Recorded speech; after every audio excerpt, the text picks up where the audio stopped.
I settle my tab. It's funny how humans can wrap their minds around things and fit them into their version of reality.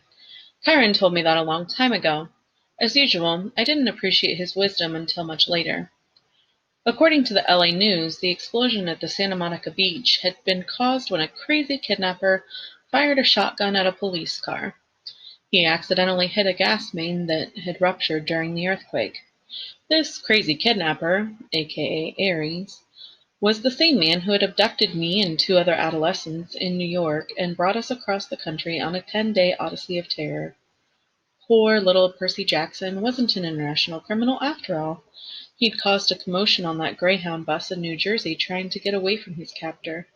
And afterward, witnesses would even swear they had seen a leather-clad man on the bus. Why didn't I remember him before? The crazy man had caused the explosion in the St. Louis Arch. After all, no kid could have done that. A concerned waitress in Denver had seen the man threatening his abductees outside her diner, gotten a friend to take a photo, and notified the police. Finally, brave Percy Jackson, I was beginning to like this kid, had stolen a gun from his captor in Los Angeles and battled him shotgun to rifle on the beach. Police had arrived just in time. But in a spectacular explosion, 5 police cars had been destroyed and the captor had fled. No fatalities had occurred. Percy Jackson and his 2 friends were safely in police custody. The reporters fed us the whole story.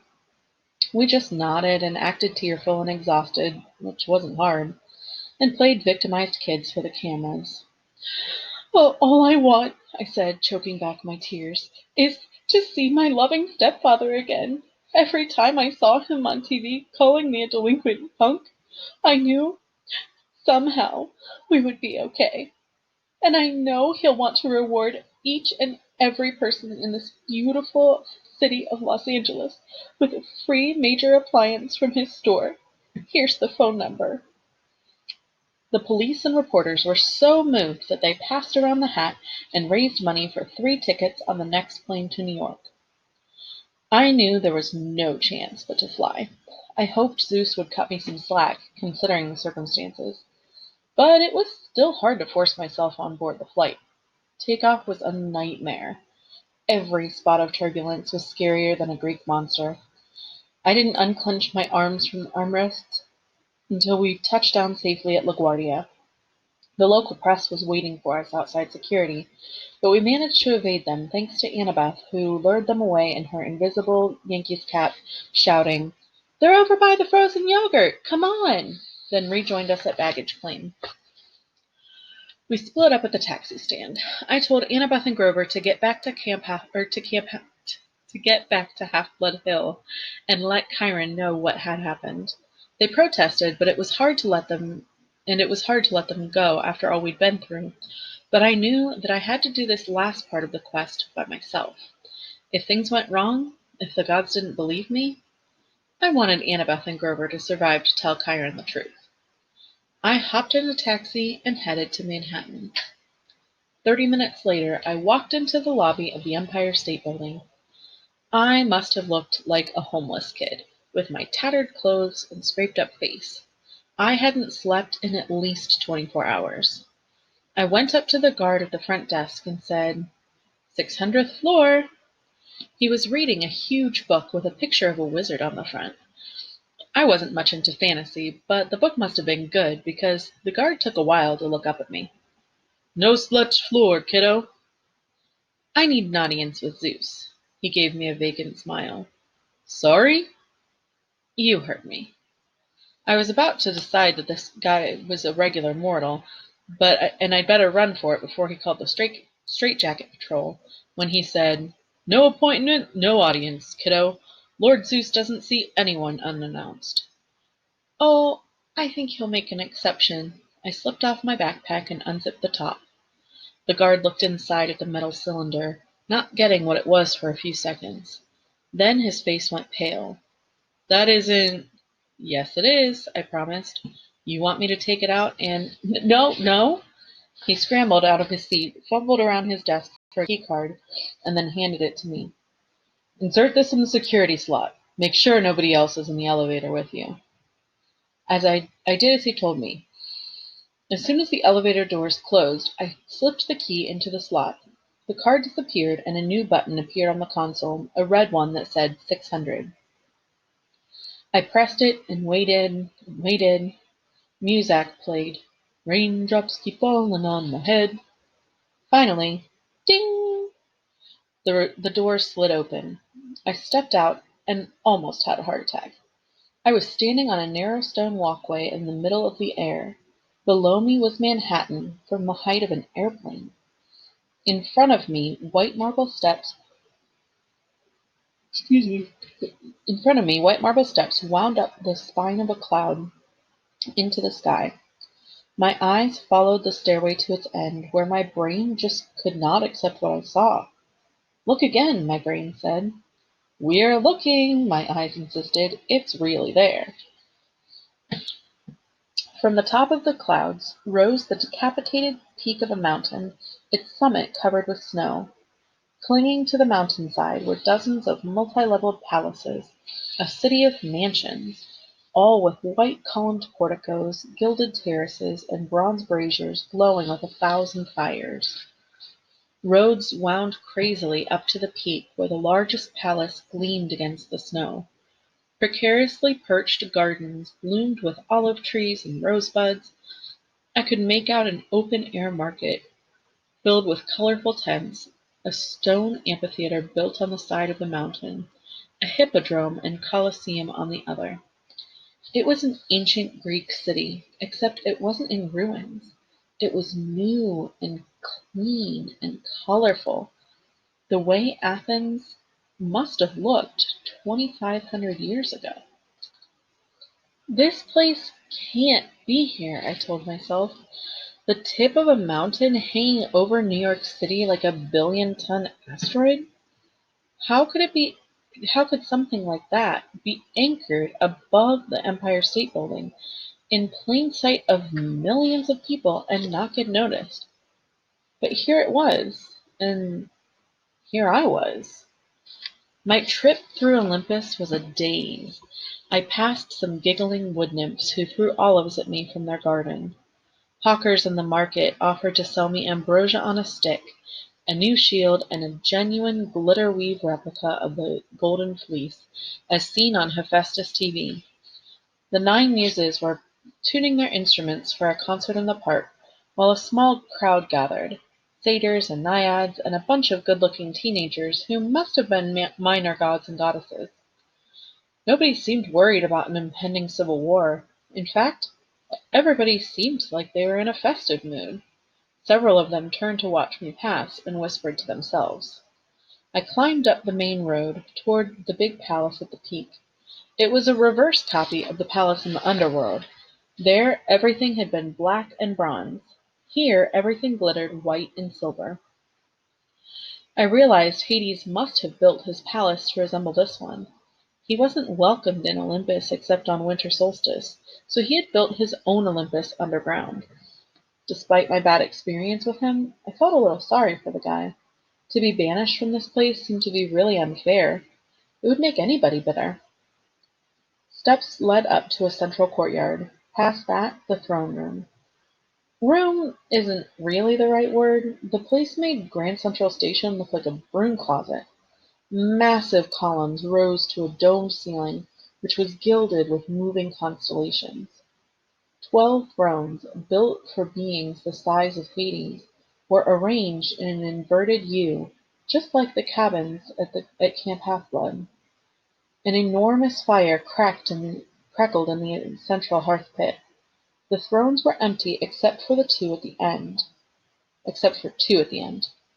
The head throne on the right, and the one to its immediate left. I didn't have to be told who the two gods were that were sitting there, waiting for me to approach. I came toward them, my legs trembling. The gods were in giant human form, as Hades had been, but I could barely look at them without feeling a tingle, as if my body were starting to burn.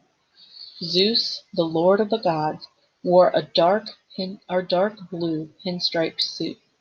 He sat on a simple throne of solid platinum. He had a well-trimmed beard, marbled gray and black like a storm cloud. His face was proud and handsome and grim, his eyes rainy gray. As I got closer to him, the air crackled and smelled of ozone. The god sitting next to him was his brother, without a doubt, but he was dressed very differently. He reminded me of a beachcomber from Key West. He wore leather sandals, khaki Bermuda shorts, and a Tommy Bahama shirt with coconuts and parrots all over it. His skin was deeply tanned, his hands scarred like an old-time fisherman's. His hair was black like mine. His face had that same brooding look that had always gotten me branded a rebel. But his eyes, sea-green like mine, were surrounded by sun crinkles that told me he smiled a lot too. His throne was a deep-sea fisherman's chair. It was the simple swiveling kind, with a black leather seat and built-in holster for a fishing pole. Instead of a pole, the holster held a bronze trident, flickering with green light around the tips. The gods weren't moving or speaking, but there was tension in the air, as if they'd just finished an argument. I approached the fisherman's throne and knelt at his feet. "Father!" I dared not look up. My heart was racing. I could feel the energy emanating from the two gods. If I said the wrong thing, I had no doubt they could blast me into dust. To my left, Zeus spoke. "Should you not address the master of this house first, boy?" I kept my head down and waited. "Peace, brother," Poseidon finally said. His voice stirred my oldest memories. That warm glow I remembered as a baby, the sensation of this god's hand on my forehead. "The boy defers to his father. This is only right." "You still claim him, then?" Zeus said menacingly. "You claim this child whom you sired against our sacred oath?" "I have admitted my wrongdoing," Poseidon said. "Now I would hear him speak." Wrongdoing? A lump welled in my throat. Is that all I was? A wrongdoing? The result of a god's mistake? "I have spared him once already," Zeus grumbled, "daring to fly through my domain. Pah! I should have blasted him out of the sky for his impudence." "And risk destroying your own Master Bolt?" Poseidon asked calmly. "Let us hear him out, brother." Zeus grumbled some more. "I shall listen," he decided. "Then I shall make up my mind whether or not to cast this boy down from Olympus." "Perseus," Poseidon said, "look at me." I did, and I wasn't sure of what I saw in his face. There was no clear sign of love or approval, nothing to encourage me. It was like looking at the ocean. Some days you could tell what mood it was in. Most days, though, it was unreadable, mysterious. I got the feeling Poseidon didn't really know what to think of me. He didn't know whether or not he was happy to have me as a son or not. In a strange way, I was glad that Poseidon was so distant. If he tried to apologize or told me he loved me or even smiled, it would have felt fake, like a human dad making some lame excuse for not being around. I could live with that. After all, I wasn't sure about him yet either. "Address Lord Zeus, boy," Poseidon told me. "Tell him your story." So I told Zeus everything, just as it happened. I took out the metal cylinder, which began sparking in the sky god's presence, and laid it at his feet. There was a long silence, broken only by the crackle of the hearth fire. Zeus opened his palm. The lightning bolt flew into it. As he closed his fist, the metallic points flared with electricity, until he was holding what looked more like the classic thunderbolt, a 20-foot javelin of arcing, hissing energy that made the hairs on my scalp rise. "I sense the boy is telling the truth," Zeus muttered. "But that Ares would do such a thing, it is most unlike him." "He is proud and impulsive," Poseidon said. "It runs in the family." "Lord?" I asked. They both said, "Yes?" Ares didn't act alone. Someone else, something else, came up with the idea. I described my dreams, the feeling I'd had on the beach, the momentary breath of evil that seemed to stop the world, and made Ares back off from killing me. In the dreams, I said, the voice told me to bring the bolt to the underworld. Ares hinted that he'd been having dreams too. I think he was being used, just as I was, to start a war. You are accusing Hades after all? Zeus asked. No, I said. I mean, Lord Zeus, I've been in the presence of Hades. This feeling on the beach was different. It was the same thing I felt when I got close to that pit. That was the entrance to Tartarus, wasn't it? Something powerful and evil is stirring down there. Something even older than the gods. Poseidon and Zeus looked at each other. They had a quick, intense discussion in ancient Greek. I only caught one word: father. Poseidon made some sort of suggestion, but Zeus cut him off. Poseidon tried to argue. Zeus held up his hand angrily. We will speak of this no more, Zeus said. I must go personally to purify this bolt in the waters of Lemnos, to remove the human taint from its metal. He rose and looked at me. His expression softened a fraction of a degree. You have done me a service, boy. Few heroes could have accomplished as much. I had help, sir, I said. Grover Underwood and Annabeth Chase. To show my thanks, I shall spare your life. I do not trust you, Perseus Jackson. I do not like what your arrival means for the future of Olympus. But for the sake of peace in the family, I shall let you live. Thank you, sir. Do not presume to fly again. Do not let me find you here when I return. Otherwise you shall taste this bolt, and it shall be your last sensation. Thunder shook the palace. With a blinding flash of lightning, Zeus was gone. I was alone in the throne room with my father. Your uncle, Poseidon sighed, has always had a flair for dramatic exits. I think he would have done well as the god of theatre. An uncomfortable silence.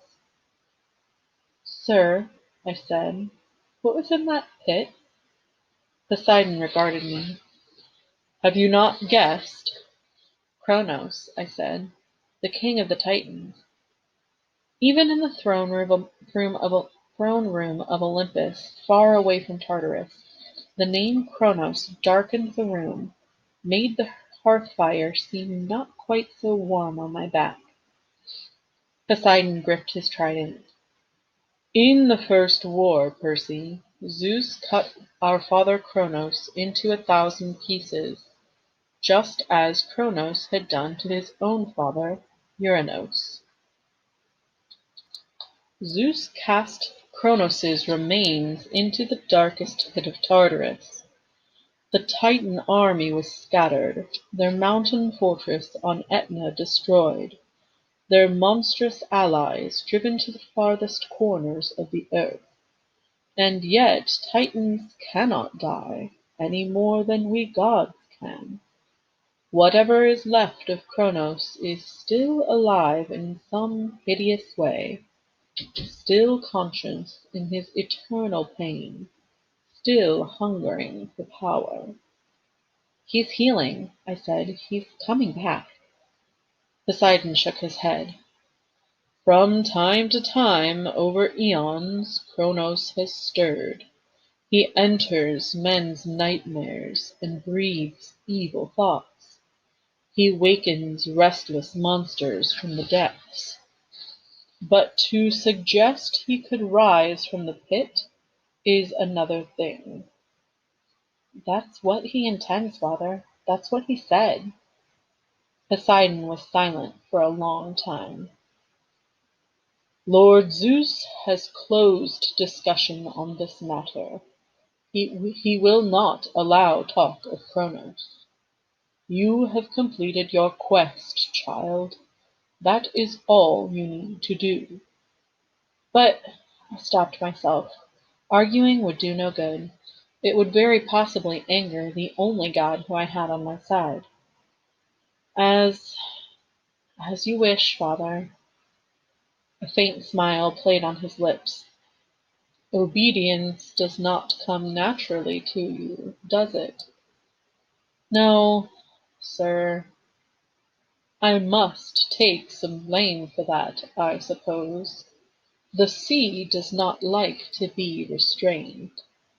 He rose to his full height and took up his trident. Then he shimmered and became the size of a regular man, standing directly in front of me. You must go, child. But first, know that your mother has returned. I stared at him, completely stunned. My mother? You will find her at home. Hades sent her when you recovered his helm. Even the Lord of Death pays his debts. My heart was pounding. I couldn't believe it. Would you, I wanted to ask if Poseidon would come with me to see her, but then I realized that was ridiculous. I imagined loading up the god of the sea into a taxi and taking him to the Upper East Side. If he wanted to see my mom all these years, he would have. And there was smelly Gabe to think about. Poseidon's eyes took on a little sadness. When you return home, Percy, you must make an important choice. You will find a package waiting in your room. A package?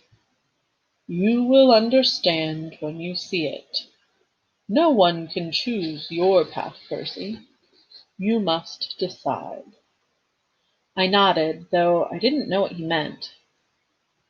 Your mother is a queen among women, Poseidon said wistfully. I had not met such a mortal woman in 1,000 years. Still, I am sorry you were born, child. I have brought you a hero's fate, and a hero's fate is never happy. It is never anything but tragic. I tried to not feel hurt. Here was my own dad telling me he was sorry I'd been born. I don't mind, Father. Not yet, perhaps, he said. Not yet. But it was an unforgivable mistake on my part. I'll leave you then, I bowed awkwardly. I won't bother you again. I was 5 steps away when he called, Perseus. I turned. There was a different light in his eyes, a fiery kind of pride.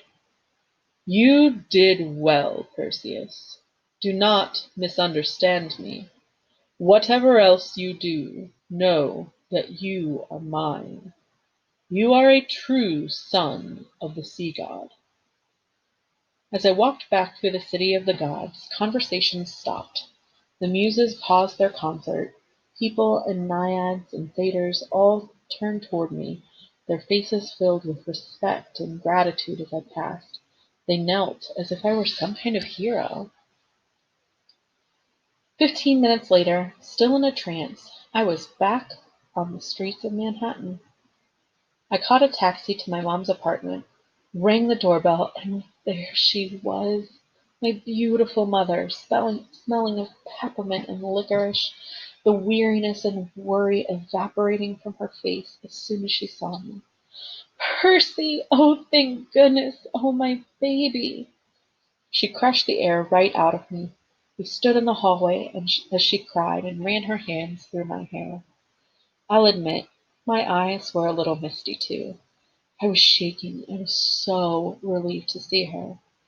She told me she'd just appeared in the apartment that morning, scaring Gabe half out of his wits. She didn't remember anything since the Minotaur, and couldn't believe it when Gabe told her I was a wanted criminal, traveling across the country, blowing up national monuments. She'd been going out of her mind with worry all day because she hadn't heard the news.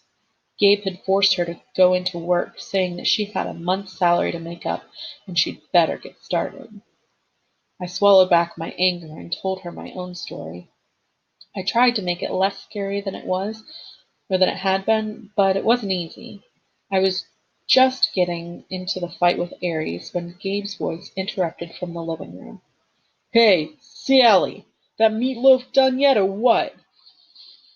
She closed her eyes. "He isn't going to be happy to see you, Percy.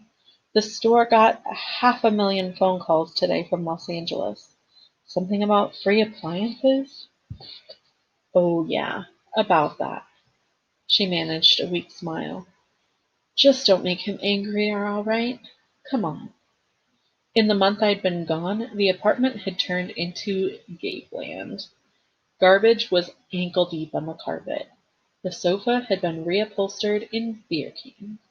Dirty socks and underwear hung off the lampshade. Gabe and three of his big goony friends were playing poker at the table. When Gabe saw me, his cigar dropped out of his mouth. His face got redder than lava. "You got nerve coming here, you little punk. I thought the police—" "He's not a fugitive after all," my mom interjected. "Isn't that wonderful, Gabe?"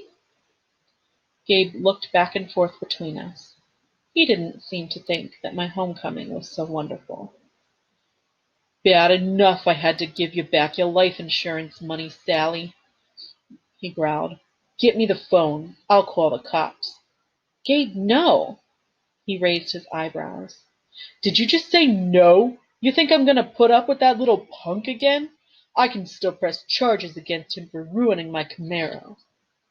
"But—" He raised his hand and my mother flinched. For the first time I realized something. Gabe had hit my mother. I didn't know when or how much, but I was sure he'd done it. Maybe it had been going on for years when I wasn't around. A balloon of anger started expanding in my chest. I came toward Gabe, instinctively taking my pen out of my pocket. He laughed. He just laughed. "What, punk? You're gonna write on me? You touch me, you're going to jail forever. You understand?" "Hey, Gabe," his friend Eddie interrupted. "He's just a kid." Gabe looked at him resentfully and mimicked in a falsetto voice. "Just a kid." His other friends laughed like idiots. "I'll be nice to you, punk." Gabe showed me his tobacco-stained teeth. "I'll give you 5 minutes to get your stuff and clear out. After that, I call the police." "Gabe!" my mother pleaded. "He ran away," Gabe told her. "Let him stay gone." I was itching to uncap Riptide, but even if I did, the blade wouldn't hurt humans. And Gabe, by the loosest definition, was human. My mother took my arm. "Please, Percy, come on. We'll go to your room." I let her pull me away, my hands still trembling with rage. My room had been completely filled with Gabe's junk. There were stacks of used car batteries, a rotting bouquet of sympathy flowers from a card with a card from someone who had seen the Barbara Walters interview.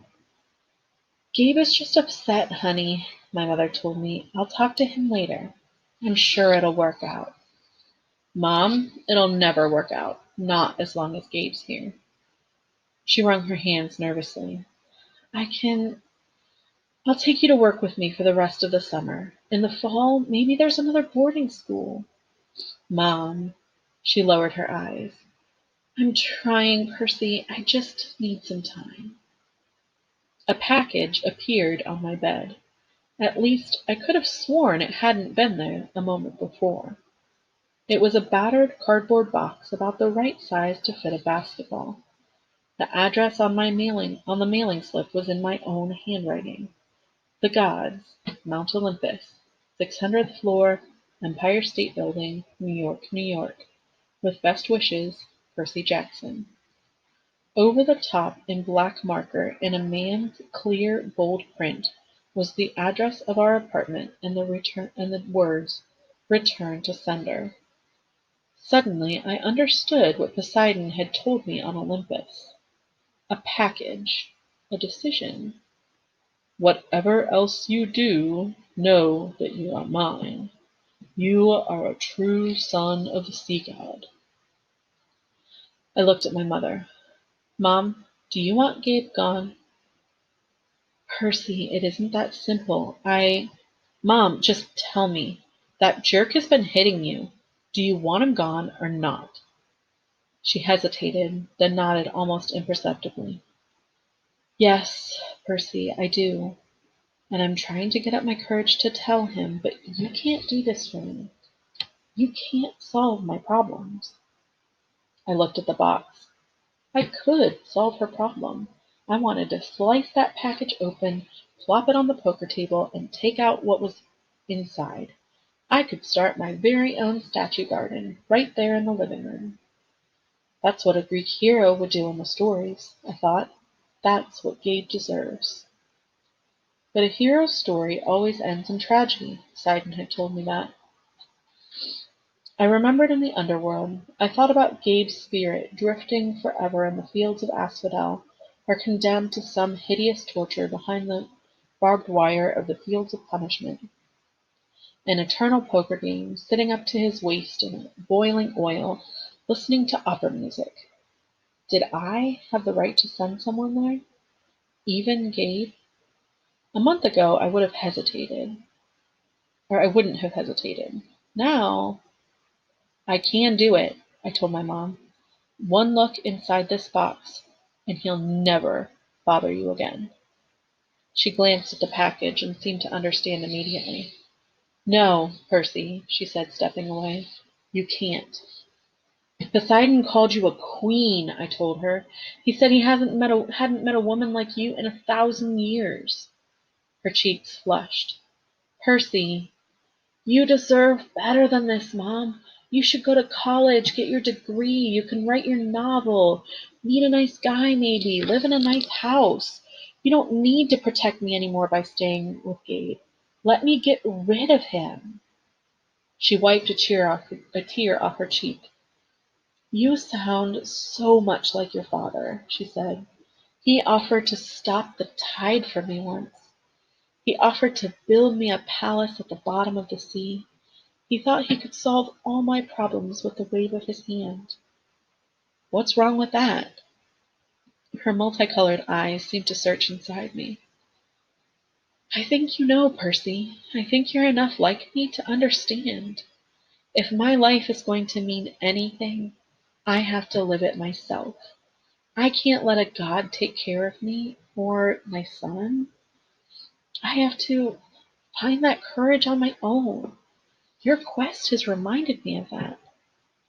We listened to the sound of poker chips and swearing, ESPN from the living room television. I'll leave the box, I said.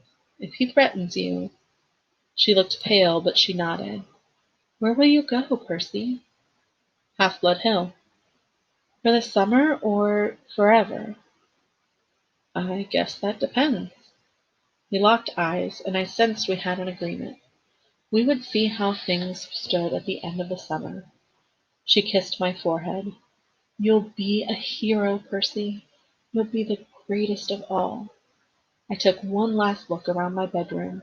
I had a feeling I'd never see it again.